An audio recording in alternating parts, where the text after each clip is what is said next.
So thank you all for coming. We're so excited that you're here. I'm not sure how many of you all have been here before, but we're actually at Kickstarter's headquarters. And my name's Victoria Rogers, and I'm the Director of Arts here. So we've been in this building for about 3.5 years. It's part of the Pencil Factory complex, and we really like to open up the doors to let in our community and have conversations much like this one whenever we can. So thank you for being here today. We're really excited to be partnered with Artadia and Carolyn Ramo, who's the executive director here and is on the end, sort of flanking our panelists. But we were excited to work with Artadia because they have this similar dedication that we have to supporting artists and really making it possible for artists' dream projects to come true. And especially given the current political climate that we're in, we thought that it would be great to bring together a spectrum of people from across the art world and the creative and cultural community to have a chance to be in dialogue with artists, to talk about what's needed now, and really just to share ideas. So we're hoping that this will be an informal conversation and that all of you will ask questions at the end. And with that, I'd like to introduce Carolyn, who's going to tell us a little bit more about the panelists and also what we'll be doing today. Yes, thank you all for coming. Echo Victoria, and thank you, Victoria, for having us. And just further, Artadia is really pleased to be working with Kickstarter because not only do we support artists, but we're also really interested in connecting artists to the community and artists to each other and bringing artists together.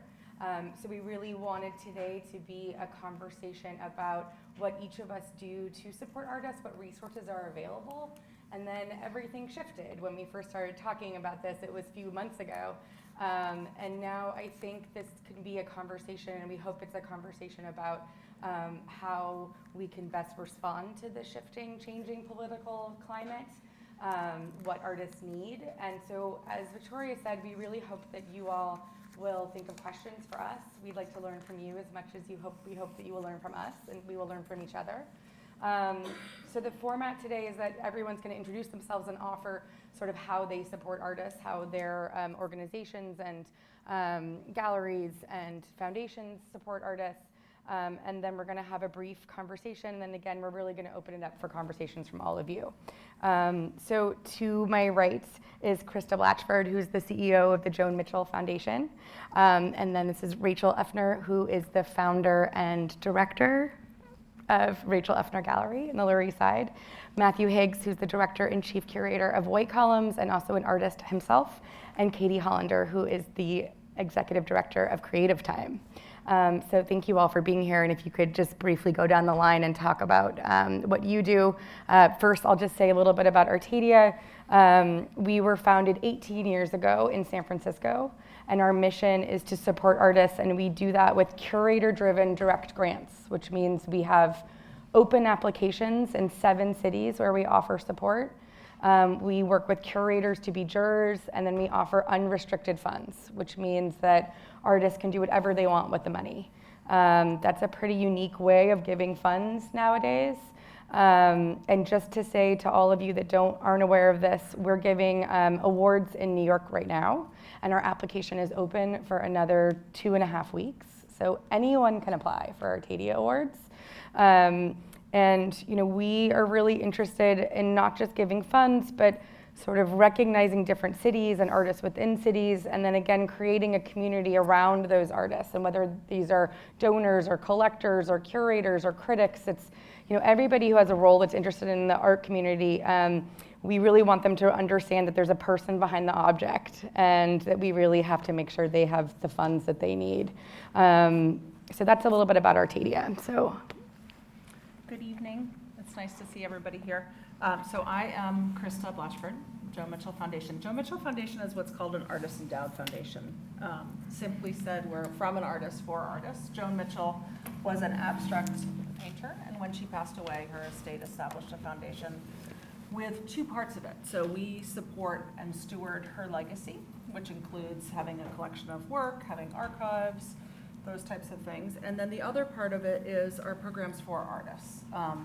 And these include direct grants to artists nationally, We have a Painters and Sculptors Award. We have an Emerging Artist Grant. We also have emergency support directly to visual artists who need it for man-made and natural disasters. In addition, here in New York, we've had several programs over the years. I see one of our recipients here in the front row who's participated in a program called Creating a Living Legacy that was working with older artists around archiving and inventorying their artwork. And we have some resources on our website developed from that. We also had a substantial arts education program for years here in New York City, employing artists as teachers. In addition, in New Orleans, we just recently opened the Joan Mitchell Center, which is an artist in residency program. So with all of that, basically the idea being, as an organization, very similar to Carolyn, we are interested in supporting artists. We're interested in supporting artists across their lifetime of creativity. And we're interested in thinking about the role that creativity plays in this country, especially right now. So I'm excited to be here tonight. Rachel. So my name's Rachel Uffner, and I've had an art gallery for almost 9 years. It's a commercial art gallery. I do exhibitions all throughout the year. I have sometimes 2 at a time, sometimes 1. I work with, I guess, artists of all different ages, from a lot of people I started with that were people I knew when they were coming out of art school.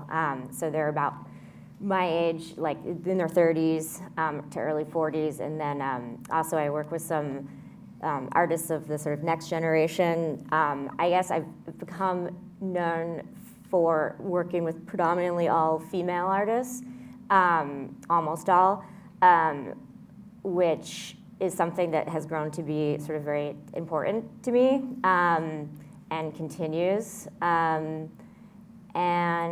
yeah, I'm happy to be learning from these people and happy to, continue the discussion. Hi, I'm Matthew Higgs. I'm the director of White Columns, and White Columns was founded in 1970 by a group of artists in Soho at 112 Green Street.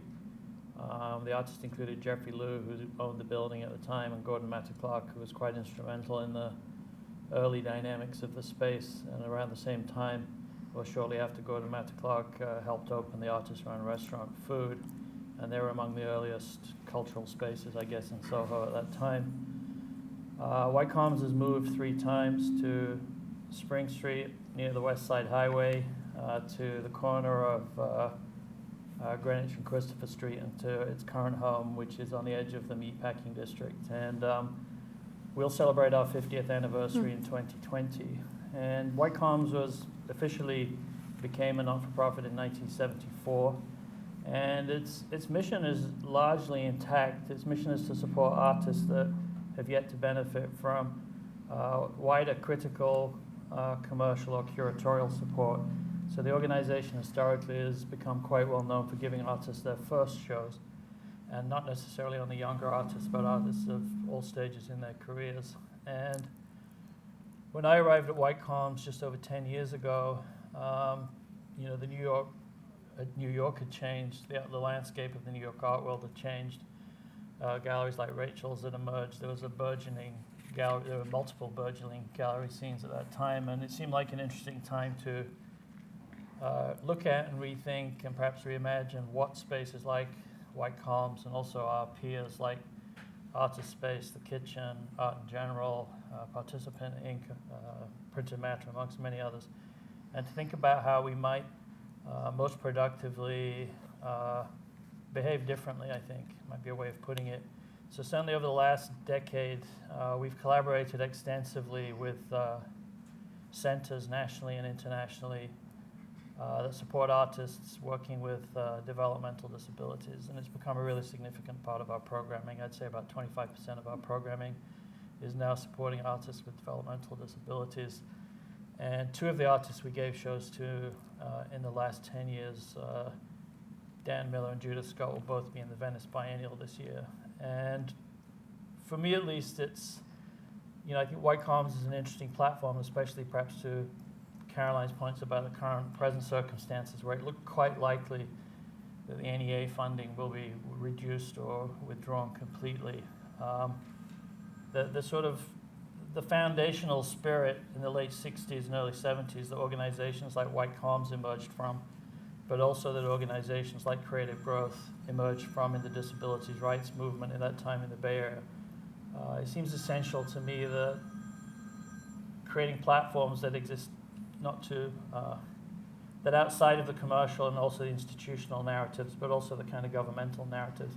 These spaces were largely created by artists and for artists, and they were imagined, I think, certainly in their foundation in a somewhat activist spirit. And hopefully, there's room for us to behave like that in a city that, is prohibitively expensive. I spent most of the 1990s in London, and I think London got far more expensive than New York, but New York's caught up. And it seems to me it's incredibly difficult to behave differently here now. So I'm Katie Hollander. I'm the executive director at Creative Time. Similarly, Creative Time was founded in the early 70s. I can't say exactly which year, but sometime in the early 70s. And we are a nonprofit public arts organization, mostly based here in New York. And we like to say that we work with artists on the dialogues, debates, and dreams of our times. And basically we do that through commissioning large-scale public art projects. Hopefully you guys have seen some of them, but they include, most recently, Pedro Reyes's Democracy, a satirical political haunted house in Sunset Park, as well as Kara Walker's A Subtlety, and then our most well-known is Tribute in Light, the Two Beams of Light for 9/11. But we also provide platforms that help amplify artists' voices, and we do that through the Creative Time Summit, which is a gathering of art and politics artists that are involved in social change and social justice, and that's a convening that we've done for about 8 years now, and we bring together around 40 artists from around the world, and the summit's taken place mostly in New York, but has also happened internationally and most recently in Washington, D.C. And we have about 1,000 people who come for this kind of 3-day convening. So it's an opportunity for artists, both those that are on stage as well as those in the audience, to learn about each other's works and to create kind of a larger network of social practice artists. And we also, most recently, are launching a new partnership with New York Public Library called In Situ, which is a kind of talk series where the subject convenes in a site that resonates with that topic, and it brings together an artist and a thought leader. And that's we're very interested in being able to amplify artist voices to an audience that may not necessarily be as aware of the work that they're doing. So unlike the other sites, we are way more nomadic. We have a physical office space, but we don't actually have an exhibition space. And so all of our projects really take place throughout the city, and again, where we find a site that really resonates with the concept and the idea that the artist is trying to convey. Yeah. And then I'll just add from the Kickstarter perspective, digging in a little bit deeper to what we do on the arts team.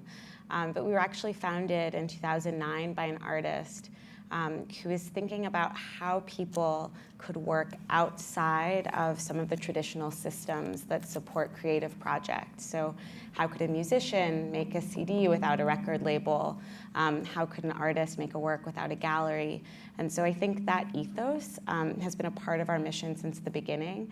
And now, as the arts team sort of seeks out projects in the world and helps develop them, we're really focused on projects that sometimes exist outside of traditional systems, but also have the potential to touch a broader public. So those projects that it makes sense for the public to help fund and bring to life are really the focus here, which is maybe a good segue to my first question for you guys.